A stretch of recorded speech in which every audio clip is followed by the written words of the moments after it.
Treefort Music Fest is back for 5 epic days, 400 artists, and one unforgettable adventure in downtown Boise. From March 26th through the 30th, catch Sophie Tucker, Remy Wolf, the Linda Lindas, plus experience Alefort, Dragfort, and more. Tickets start as low as $90, so buy your pass now. And remember, zipline passes get you to the front of the line all weekend. Get your tickets now at treefortmusicfest.com/tickets.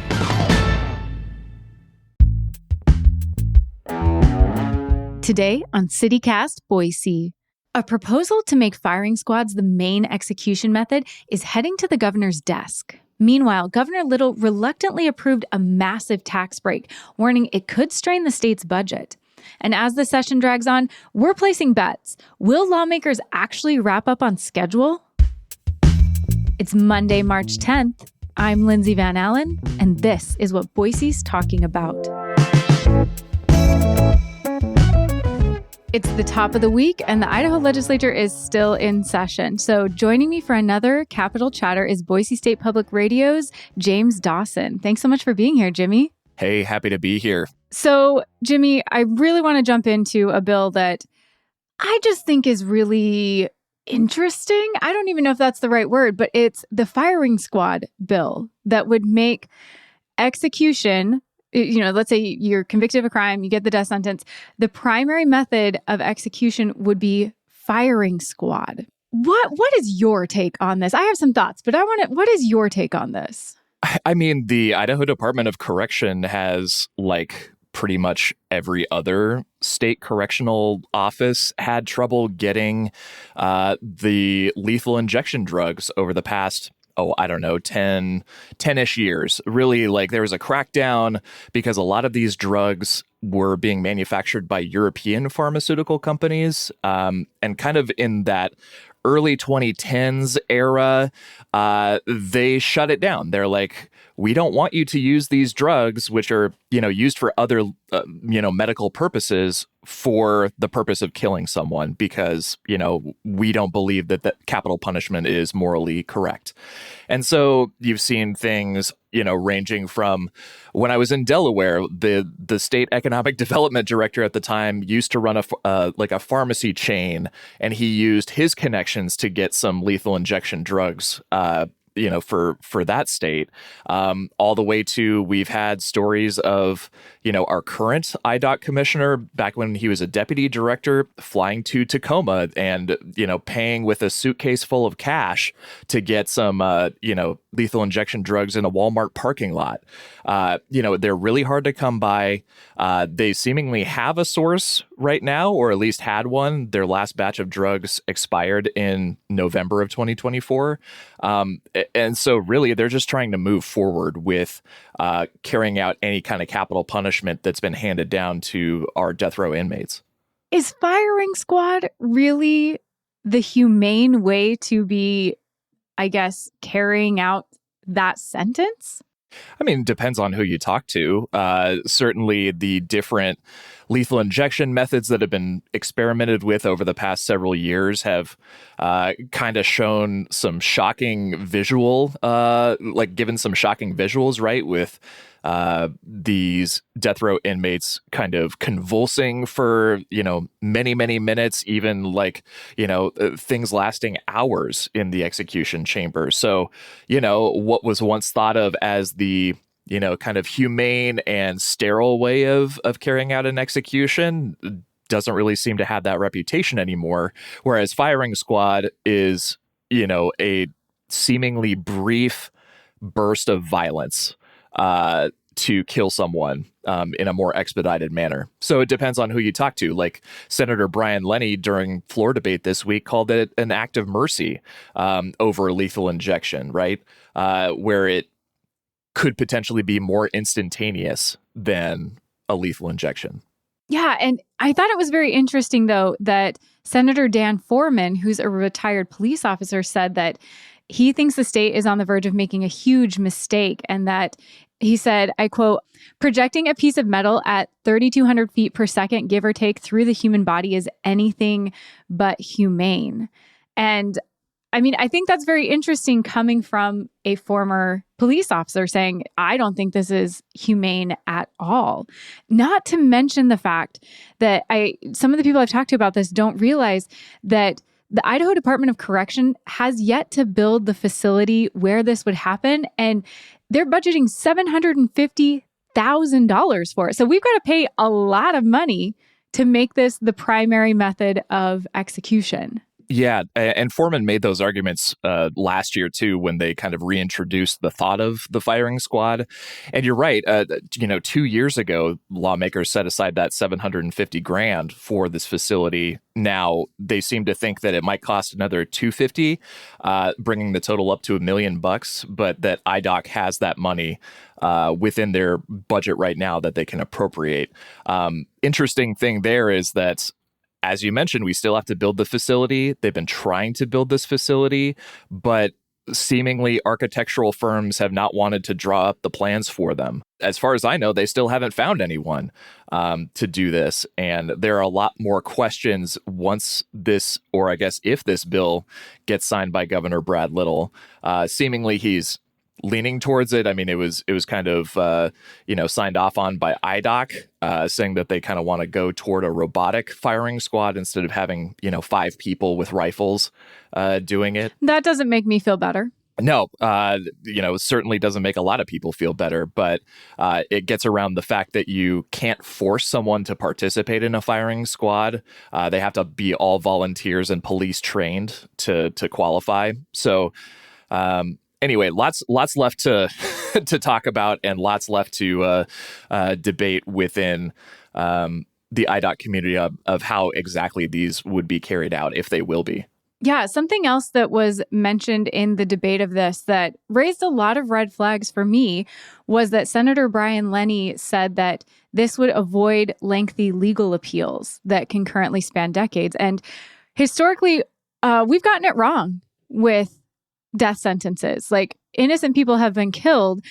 I understand that the lengthy legal process has pros and cons to it, but the idea that it's faster, that we can just kill somebody faster, makes me very, very concerned for our legal system. Yeah, what he's referring to there is not the actual criminal appeals. Like, those would still be in place. So, you have your original trial, then you can go to whatever the state court of appeals is, to the state Supreme Court, and then you exhaust your federal criminal appeals as well. What he, I believe, was referring to, and many other people referred to during testimony and things like that, was debating whether or not lethal injection was a cruel and unusual punishment given, your body's physiology. Like, for example, a couple death row inmates had been prior IV drug users, right? Which is why medical staff couldn't find a suitable vein for Thomas Creech last year. And so they're talking about that specifically, not necessarily the initial criminal appeals to prove your innocence. But I think the argument could still be made that firing squad is cruel and unusual. I mean, there's a reason, I think, as a society, we turned away from that. Because I don't think it was because we didn't think it was not cruel and unusual. Yeah, Supreme Court that says otherwise. They say it's perfectly fine and humane. And as of this recording on Friday, actually, South Carolina is set to, hold the U.S.'s first execution by firing squad in 15 years. Utah last did it in 2010. So those have not been stopped for those kinds of concerns. I do think it's interesting, though, in a 2022 court case challenging this method, officials said that if the person's vital signs were still present 10 minutes after the first round, staff would fire a second time. Like, I have so many issues with this, and it seems likely the governor is going to sign it.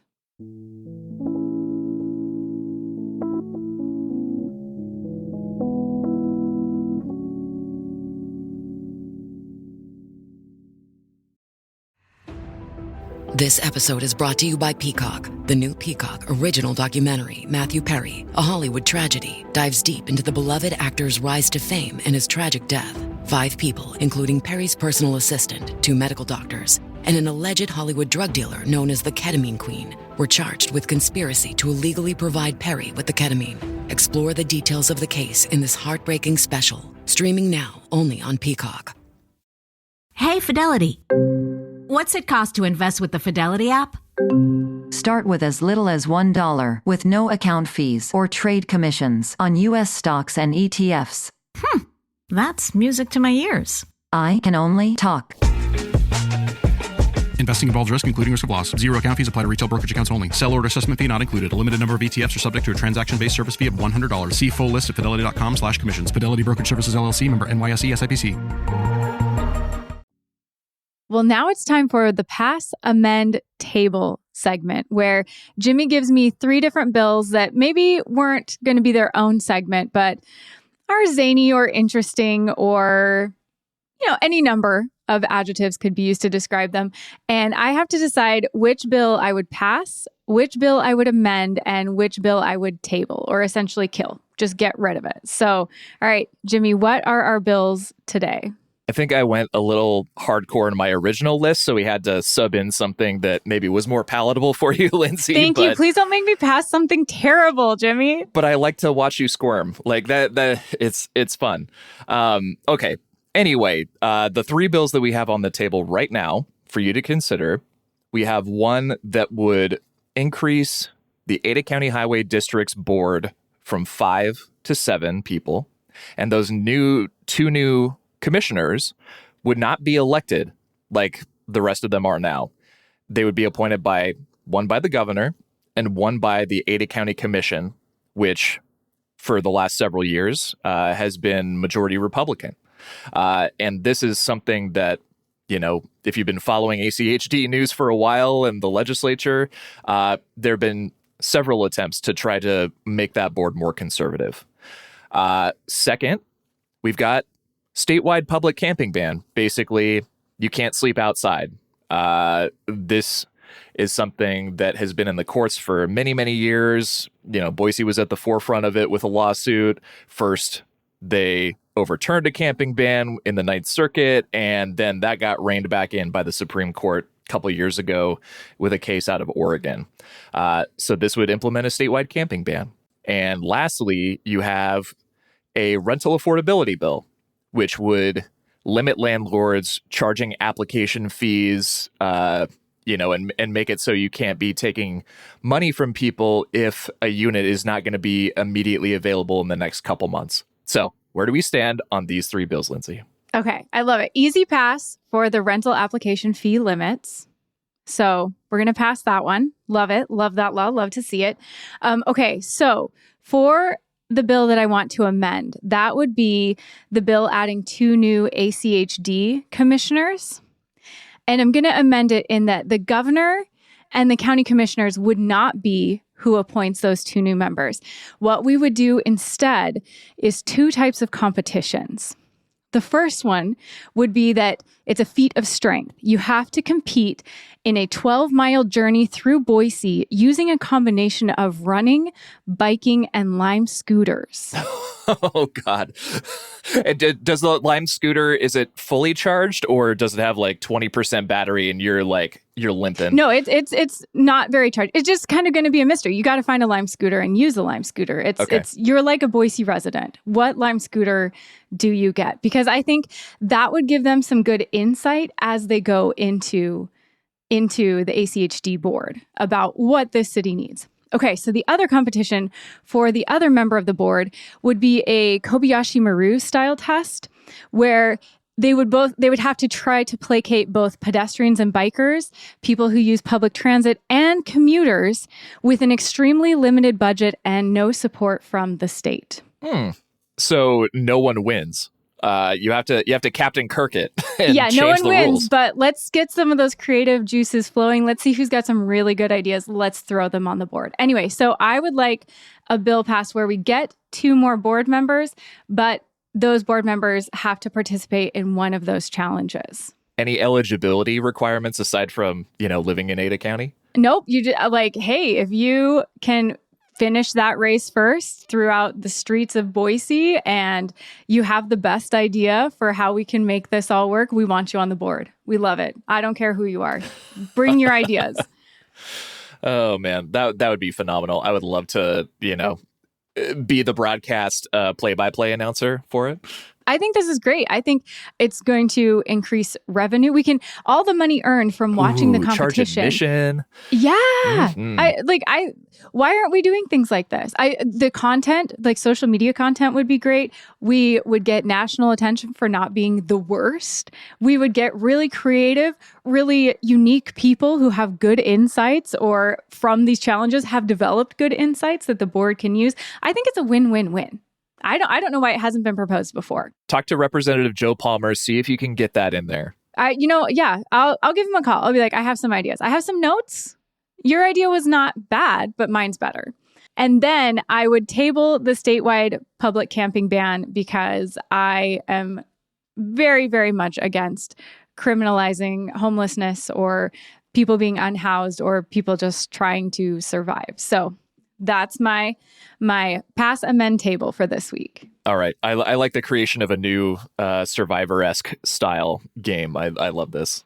Okay, well, amidst all this fun and games, this session is dragging on. I don't want it to go on forever. When is it going to end? If I knew that, I would be a somewhat rich man. But right now, the legislature is targeting March 21st, so less than 2 weeks from now. That's been their original date since the get-go. I will say that last week at some point, there was a brief time period where that got changed to March 28th and then flipped right back to March 21st. I don't know what was going on there. Could have been just an internal bug thing, or maybe they're like, I think we might need this extra time. No, pull it back now. Who knows? But I shudder to think that it would last longer than a few more weeks. What percentage of the time do they actually meet that projected end date? Like, are they close ever? I would say that for like a few of the sessions that I've covered, and I've covered, I think this is my 7th session right now here, they're usually not too far off, maybe like a week or so. But then, of course, you had the whole pandemic thing, and then that threw any sort of targeted date in the trash can for a couple years. So I think that they're poised to be closer than not this year for sure. Okay. Jimmy, I want to know if you're game for this. What do you think about doing bets? And Let's do we'll it. see when the legislative session ends. Let's each pick a date when we think the session will end. I don't know what we're betting for yet. Maybe like a beer or some Ice comfort cream. snack food, something. Yeah, something we all need to unwind in our own ways. So whatever. Okay, so what date? So the projected date is March 21st. I think that's delusional. But what date do you think the legislative session will end? Yeah, I think it's probably not going to be March 21st, but I don't think it's going to be too far after that. So I'll kind of like split the difference between the 21st and the 28th and go March 25th. Okay. Oh, that is hopeful. Yeah. What about you, since you're, Debbie Downering right now? I know. Yeah. No, I'm gonna stay with that energy because I just feel like every year I'm like, they'll end in March, and every year my heart gets broken. And it just slides right into April. So I'm gonna go with April 4th. I think that they're not gonna get their act together. It feels like some people are trying to slide more bills in. And I think that's going to prolong things unnecessarily and painfully. So I'm going to say April 4th. Okay. Interesting you bring that up because that was explained to me a couple years ago, and it's called the Good Idea Fairy, apparently, where it's just like, oh yeah, even though we might be done, like we're hanging around because we're still arguing over budgets or whatever. And the Good Idea Fairy comes and smacks you upside the head with her wand. And then you want to introduce like 20 more bills. So can we outlaw the Good Idea Fairy? I mean, maybe. You should speak to your representatives. Okay, because I would like that to not be a thing in our state. It doesn't bode well for us. Good luck. Jumping right into our last segment, the thing that is always constant. What's constant? It's death and taxes. And Governor Little just signed the state's largest income tax cut into law. And that is pretty historic. But there's some really interesting details when you really dig into it. So, Jimmy, what are your thoughts on this bill and its implications for the state?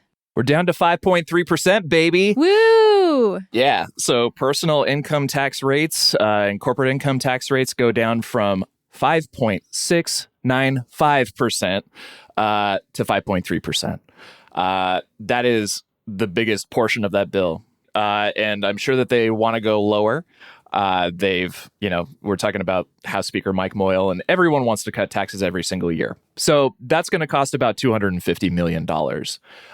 There are a couple other portions of that bill that would kind of give some more tax benefits to retired veterans, and then like $1 million difference to people who are buying gold and silver.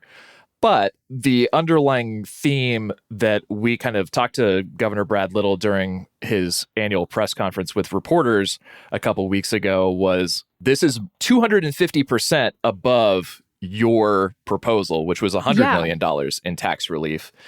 And he's like, yeah, if I thought we could do this, I would have proposed it. Specifically talking about a collection of tax cuts and revenue cuts to the state. Because he also signed the tax credit law, the student choice, school choice bill that would also be a $50 million tax credit as well. So that bumps it up over $300 million. And there were other proposals as well. $303 million. Yeah, you've got another $50 million grocery tax credit bump that the Senate passed last week and is, awaiting action as we're taping right now anyway, awaiting action from the governor. Not to mention a $100 million property tax proposal that the House passed. Senate hasn't taken it up yet. So really that all adds up to $453 million. Again, he proposed $100 million, and he warned people to, keep an eye out for the downstream effects of what the Trump administration is doing by, gutting the federal workforce, by eliminating, different agencies and departments, reducing spending, all of these things, no matter, where you are ideologically. If the federal government spends less money, then that's going to have downstream effects, whether you like it or not, right? So those are the types of things that he's warning of a, quote, economic shock. Didn't say how long he expects it to last, didn't say how severe he thought it might be. There's a whole lot of unknowns and uncertainties. We got some preliminary data from the state showing that they're predicting tax collections are going to be down from their projections, about $50 million less than what they thought they might have. Some of that was due to sales tax, which, you talk to economists, and that's possibly an indicator of, consumers feeling like, maybe I shouldn't be spending right now. We're still waiting to see whether they can make it up on the income tax front, because it's not April yet, and that's when they get the bulk of that money. Not to mention June is the second largest tax collection month before the end of the fiscal year. So those could maybe be, evened out later. But it's something that, opponents of these tax cuts brought up repeatedly on the floor, saying, hey, we should maybe pump the brakes on this a little bit more while we kind of wait to see what shakes out. Well, and Jimmy, I'm curious what you think about this. But yeah, so Governor Little said that he was, quote, not very happy about the reduction in state revenue. Quote, if I would have thought we could do $450 million, I would have proposed $450 million, end quote. I just wanted to know, does Governor Brad Little know he can veto things? It seems he's a little unaware of that. Has he seen Schoolhouse Rock, how a bill becomes a law? Yeah, he's exercised his veto occasionally over the years. But I think that, there's so many considerations you have to make politically. And I think a lot of people don't like to hear this, but do you want to use your political capital on vetoing, an income tax cut that is so popular with your base and a lot of people around the state? Or do you want to save that up for something else that you might want to veto? I don't necessarily know what that might be. Or maybe there's a bill that the legislature wanted to hold hostage, or they said, yeah, you sign this and then we'll go ahead and back off of the Idaho Launch Program, which is like Governor Little's baby and has been for the past 3 years since it passed, narrowly, I might add. So all of those things are possibilities. I don't have any like straight insight, first party sources telling me that's the case. But those are the things you have to think about when you're considering vetoing legislation. Well, and another consideration that I don't know if people are paying attention to, especially where we're already lagging behind state projections of revenue, is we have to have a balanced budget. That's a requirement. We have to do that. And so everyone loves a tax cut. Tax cuts sound good. They're great for campaigns. People love campaigning on that. But like when the rubber meets the road, we have to have a balanced budget. And so what is the impact of this going to be on that? I don't think it will, mostly because we have, more than $1 billion in rainy day funds. Governor Little usually likes to pad in about $200 million as a buffer to take care of any sort of, blips in the economy that might happen. So unless there's something catastrophic happening, like over the next fiscal year or whatever, I think it'll be fine. When we say fiscal projections are down, they're down from the projection. They're still higher than they are in the current fiscal year. So there is that. Whether or not that'll be enough is, left to be determined. But it doesn't seem like we're heading towards a cliff, as far as I know. Yeah, no, I mean, it's not like we're going to have an entire shutdown. But even with a rainy day fund, if you're continually cutting taxes 4 times at the projection of what the governor thought we could do, money dries up quicker for everyone than we hope it will. Yeah, we'll just have to see.